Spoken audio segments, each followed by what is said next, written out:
On today's episode of Consume, we're going to be discussing something that I am terrible at. I know, shocking. Marketing. The incredible Matt Tompkins is going to be with us today to help us better understand and demystify how you should be thinking about marketing in today's day and age, because it's not what we get taught in the real estate business, and it sure as hell isn't what consumers actually want. This is Consume, the podcast for real estate agents who are tired of hearing the same old industry stuff and want to experience something completely different. I know for a fact that for someone like myself who has been very, very passionate about helping people over the years, there is one massive blind spot that I have. So that's why I wanted to have our next guest come on and talk about it, because my biggest blind spot is I am terrible at promoting myself. I am terrible at marketing.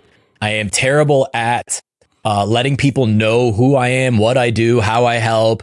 I'm really good in front of like a group of people live in person, but when it comes to the interwebs and the my face and all of the tickety talk things, I am terrible. So with that being said, I thought, who better to bring us into the 21st century and talk about all things marketing related and what's real for real estate agents than my good friend and full disclosure business partner, Matthew Tompkins. Matthew Tompkins, how are you, sir?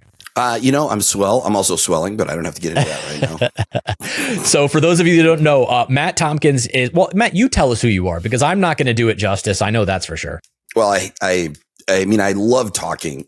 And I talk too much. However, the one thing I don't like talking about is myself. So I'll give you the broad scope here, because I've done a lot of random things in my life. I started off as a young buck in a small part of a town in the middle of Nebraska. And I ended up working about over 17 years in radio and television, on the air, producing with both. Got a lot of experience with content entertainment. Grew up as a theater kid, also a pastor's kid. So I just got I got all the things going on for me.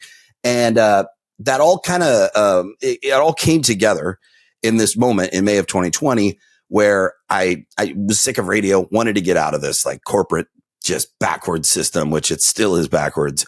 And I had proposed this idea of, hey, we have a successful podcast with the sports station. Let's create a podcast network.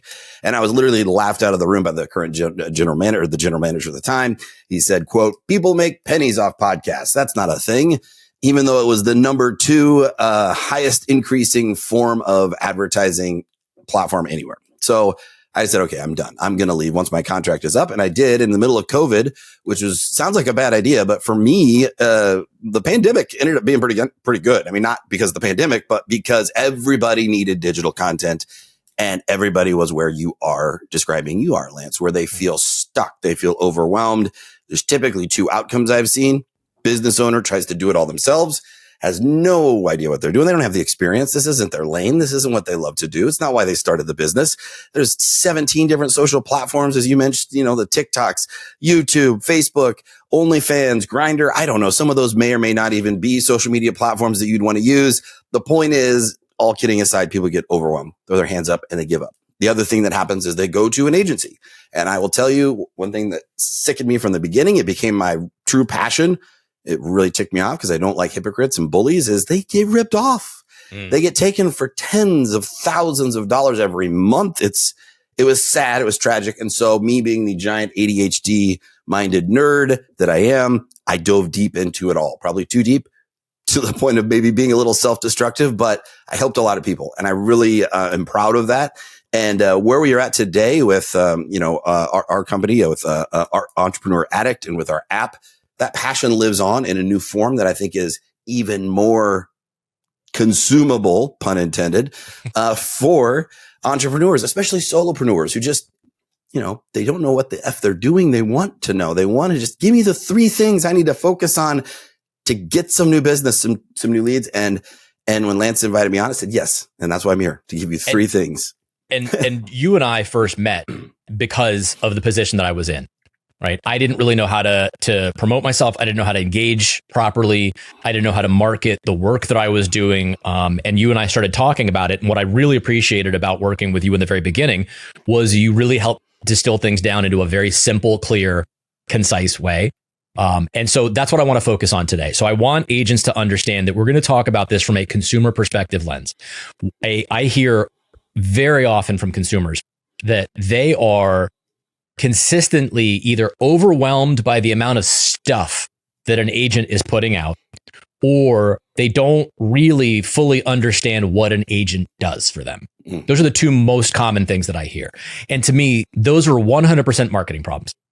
And they speak to the epidemic that I see in the industry, Matt, of a industry teaching agents that they need to be, quote, top of mind, right? And it's the old, like, 32 touches. You got to be in front of them 32 times before, they're going to use you. And I always put things into real human concepts, right? So let's put that into a human concept. If I showed up on someone's door 32 times a year, rang the doorbell, and every time they opened the door, I was like, hey, I'm in real estate. If you need me, I'm here, right? How long before they had a shotgun or a restraining order? Yet somehow we think that's a great business model to go into when it comes to engaging with people. So I want to focus today from the consumer standpoint point of what agents can do, but let's talk about the three fundamental things, right, that you just referenced, because I think it's important. Yeah.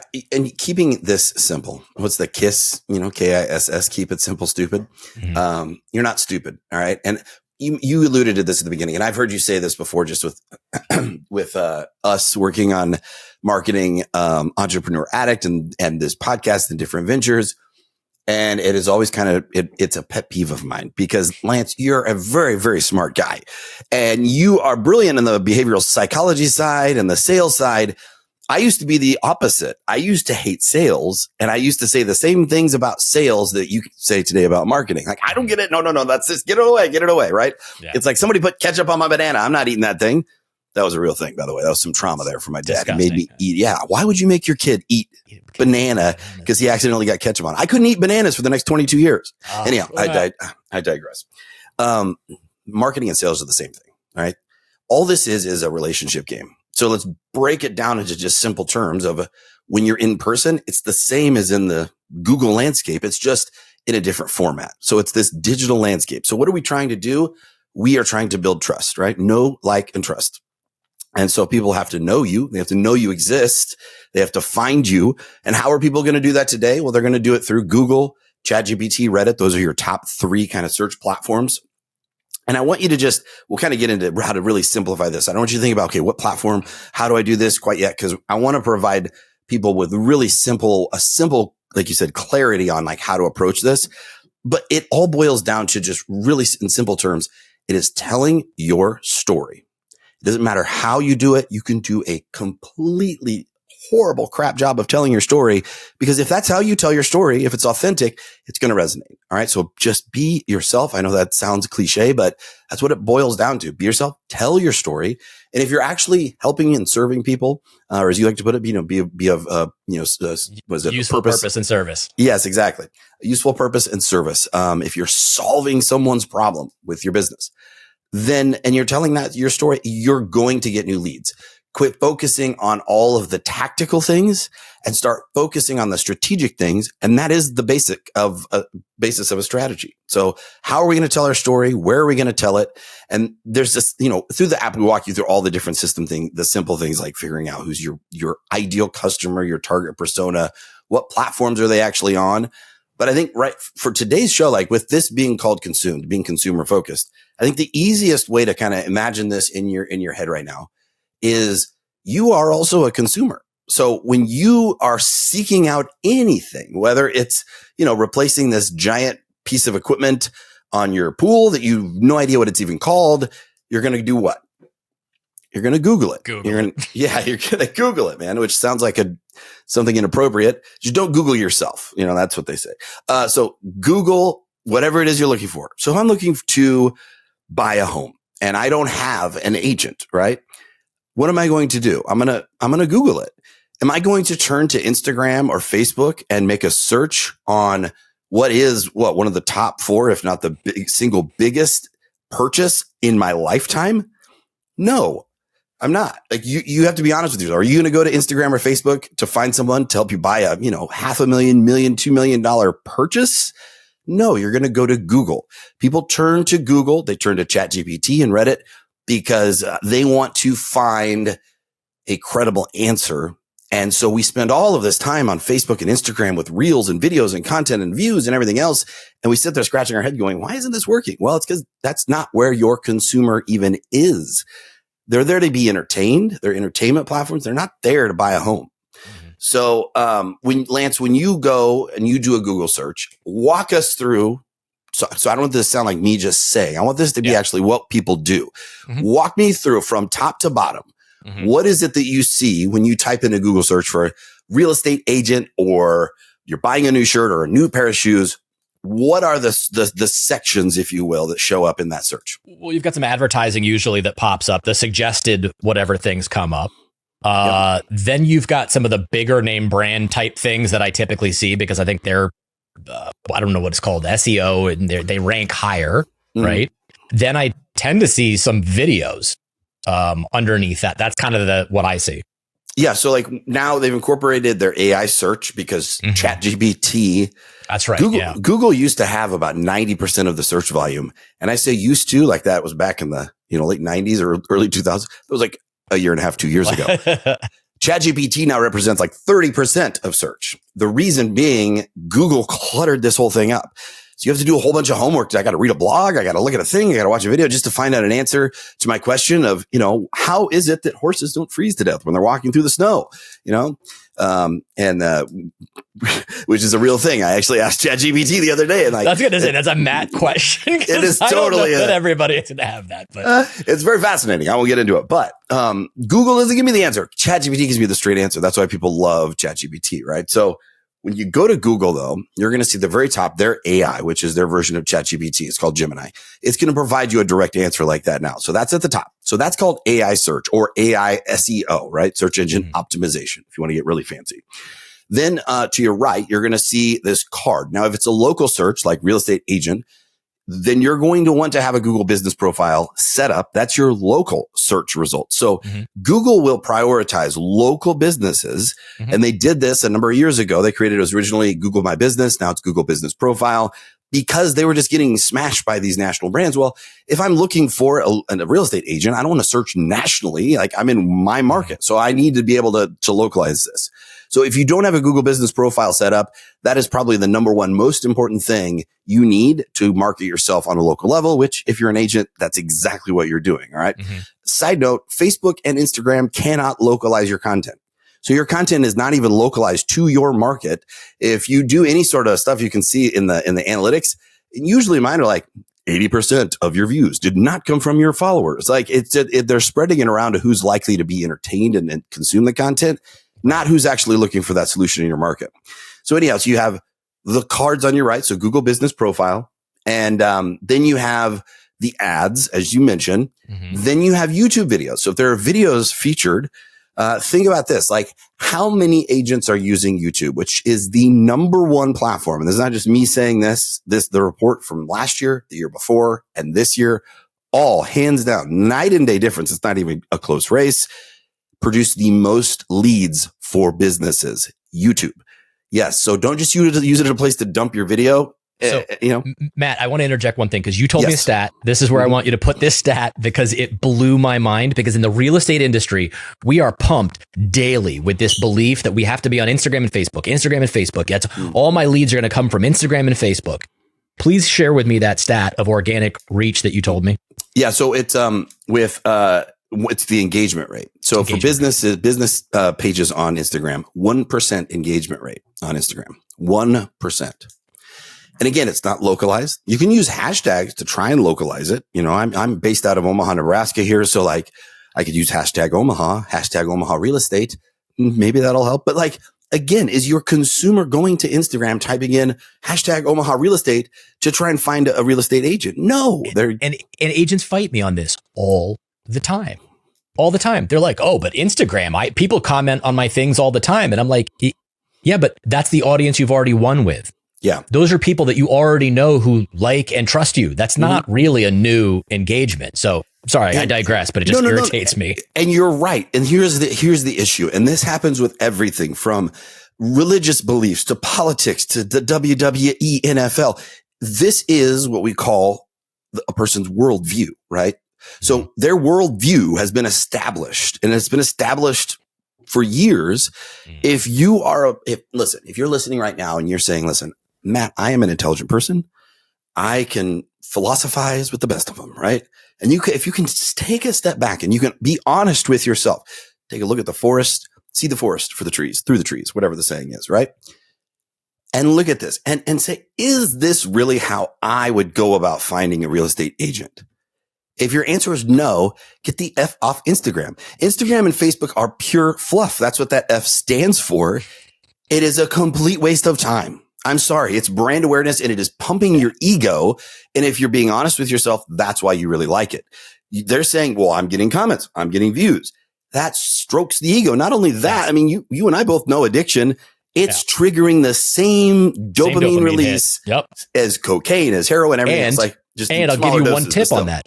Here's the interesting part too. I've challenged agents to do this. They go back and look at the comments or the likes, and I'll tell them, go back and look at what percentage of those comments and likes came from other agents. It's like 70% or more every time. So I agree. So I digress because half the people listening to this are going to be like, you know. That's a great point though. Like, listen, that's a proof right there that it's your ego. Right. You're showing off for other agents because you see other agents showing off in front of you. Yep. Big lesson of marketing is do not do what you see other people do because you don't know if that's even working. Right. And if it's a bigger company or a successful agent with a bigger following, then it's a totally different game, right? You got to ask yourself this simple question. Do you want to make more money? Do you want to have more leads? Do you want to have more customers, consumers? Then listen to what I'm saying and stop posting the fluff. Just stop. Top 3 platforms here that are going to generate results. And we're hitting through them in this basic Google search here. When what shows up? Number 1, Google Business Profile. You should be posting at a minimum 1 update per week. That's what Google says is their basic requirement. On the business profile. On the Google Business Profile. Right. Pro tip, use your Google Business Profile, treat it, I should say, as you treat your Instagram profile. You can upload photos, videos. You can do posts like a blog post. You can update your hours. If you're 51% female owned or veteran owned, you get perks and bonuses. They're going to assist you. They're going to help you. And this is really important, Matt, because for most agents, when I talk to them, they don't know that at all. I didn't know that at all. We just thought, cool, it's a digital business card. I put it up there. Great. I'm done. I don't ever have to look at it again. No, it is not a set it and forget it. Because then you have to look again. This is like, take that step back again, separate yourself from being in the forest and look at it. Big, 30,000 foot view here. How is it that when I type in real estate agent or a real estate company or whatever it is, why is it that one shows up? It's not just based on my location because all of them are here in my market. Why is one showing up ahead of the other? That's because one has more reviews, more 5-star reviews. They have higher reviews. There's more engagement. They track that. They're posting, they're updating, they're treating this thing. They are nurturing it. They treat it like a garden. You got to go in, you got to water it and take care of it. And if you focused on just these 3 things, you can come back at me and I don't have like $1 million prize or anything. You're not paying me for this. So I can't give you a money back guarantee. I can give you my word as an almost Eagle Scout that this will work. Hands down better than anything you've done to date on Instagram and Facebook. This will trump and dwarf Instagram, Facebook, and TikTok combined. TikTok, you also can't locally. You can't optimize for local results. And number 1, Google Business Profile. Number 2, your YouTube channel. Number 3, you need to do everything for AI search because AI search has already taken over, whether it's like I mentioned in the Google search with their Gemini AI platform. That's the top answer, or ChatGPT, which is going to just keep chipping away at it. Pretty soon we're going to be in this world where it's going to be tables are going to be turned and ChatGPT is going to be running the show, not Google. And just for those that were following along with what you said too, I just want to key on one important piece. So you said you were a theater kid, a pastor's kid, and almost an Eagle Scout. How did you not end up crammed in a locker with your underwear and a massive wedgie most of your life? Because I'm extremely good looking and charming. No,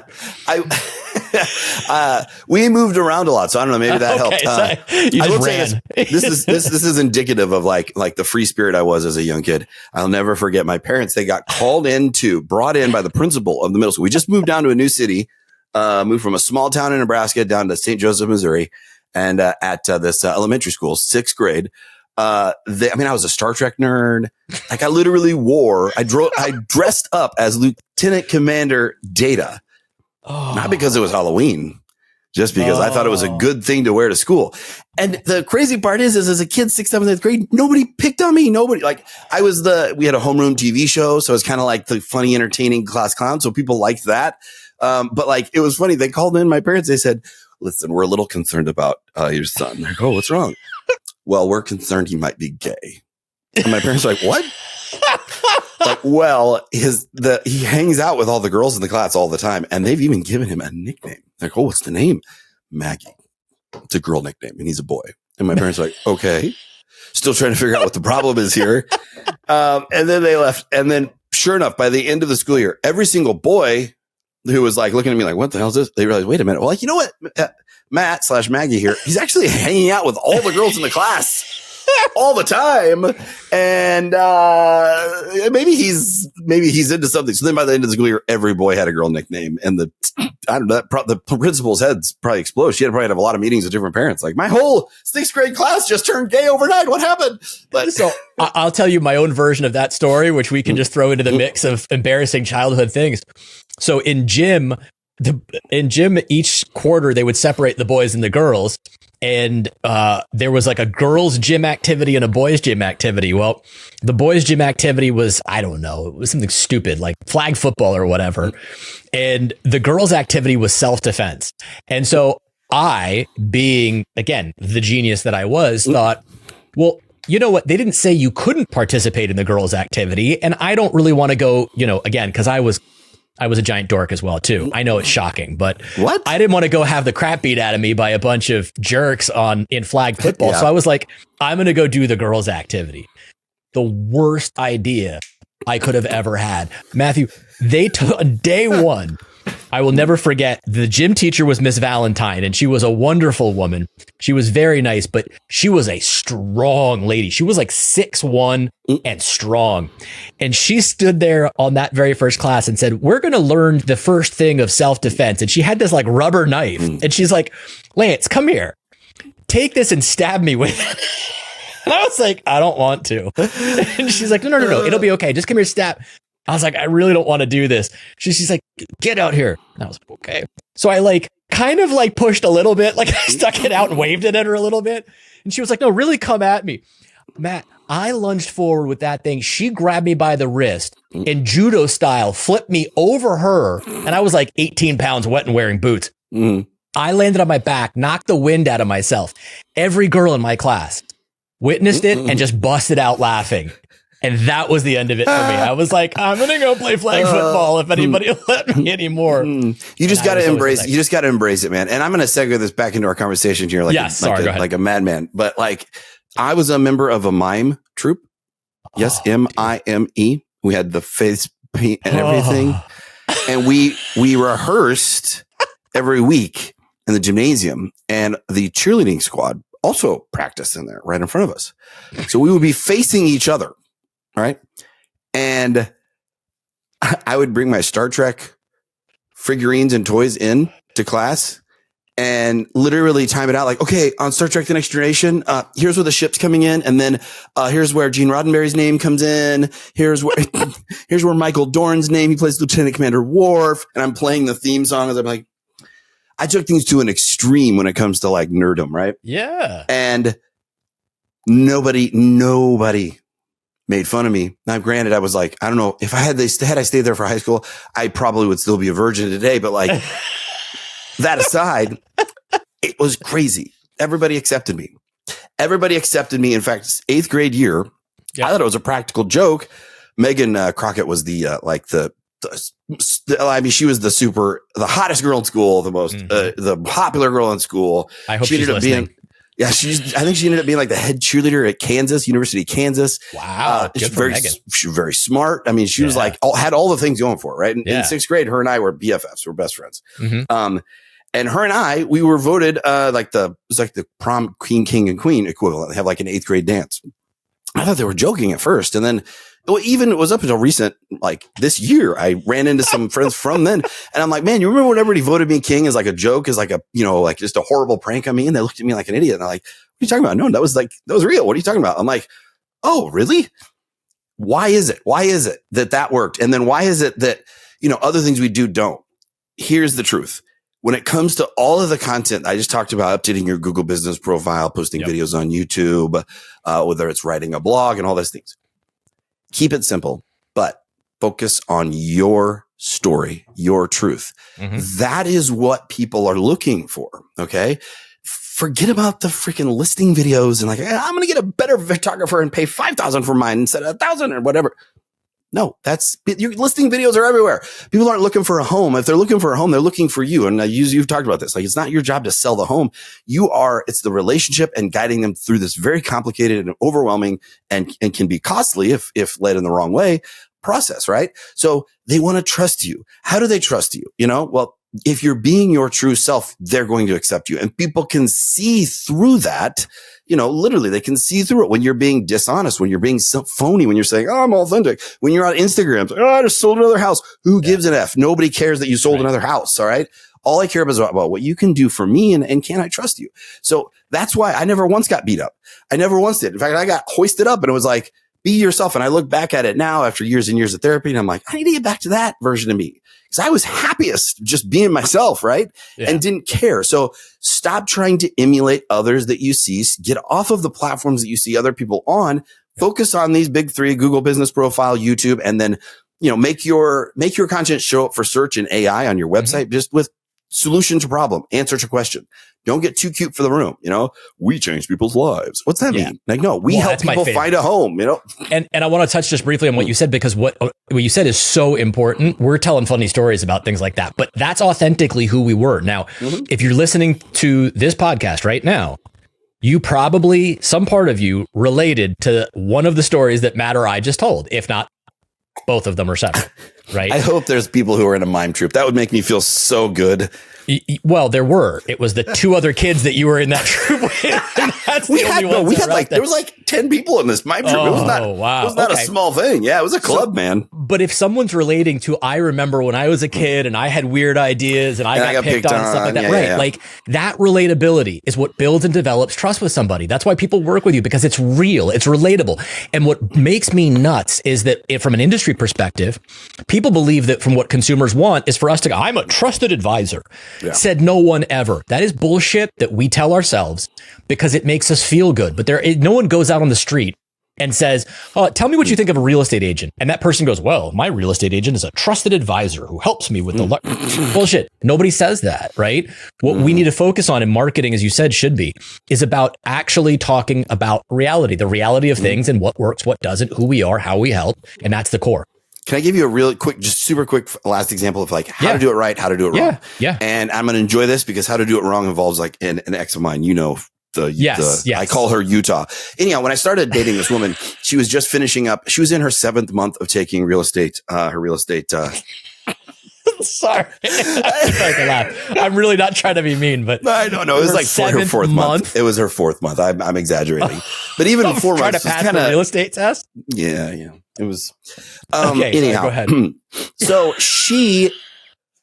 when I was helping her in this, I was in desperation mode, trying to get her back. And so I'm helping her with all my marketing skills, built a website, helped her build this business and everything.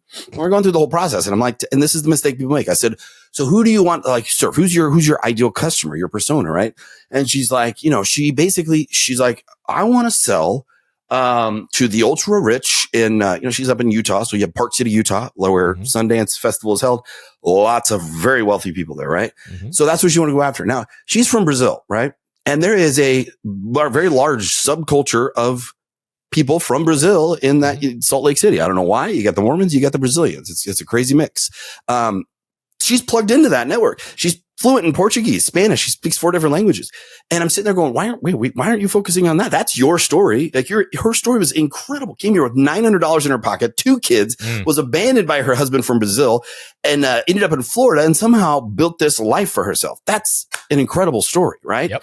Not telling that story. Nope. I'm going to tell the story about how I'm like, the Kim Kardashian's going to be my client someday. And again, I see these videos that she's posted back when she was starting of like reciting off like the code that she learned in her real estate marketing course. Like, I'm a trusted advisor. And yes, you need to get this checked and this blah, blah, blah. And it's like, that does nothing for me. If you go out like my other friend here locally, and his name is Jay, and he is long time real estate agent, successful real estate agent. He did the opposite. He said, what is my unique thing? What's my story that makes me real? Well, he's a veteran, right? So he served, and he started just talking about how he served and how he likes to serve, pun intended, other veteran families to help them find a home. He would go do parades. He started a nonprofit with some other veterans so that they could do what they call the 50-mile march, and they raise money every year for veterans and families. And like, all of it wasn't to try and sell homes. It was just because that's who he is, right? He cares about veterans. So they would see him in the parade. Oh, wait, that's the guy that helps veterans get families. So then guess what happens, right? So if I'm a veteran, who am I going to go to? Right? I'm going to go to this guy, because this guy I trust. He's helping other veterans find homes. This is who he is. I can tell he's passionate and genuine. On the other side, Utah, it's like, well, why? I'm not a wealthy person. Like I need to find somebody who understands me. I'm from Brazil. I speak Portuguese, and I need somebody I can trust on that level. Dive into that. And then what the crazy part is, when you focus on that thing that seems niche and small, that's where you reach the largest audience. Jay, multi-millions and millions of dollars in real estate sales over the year.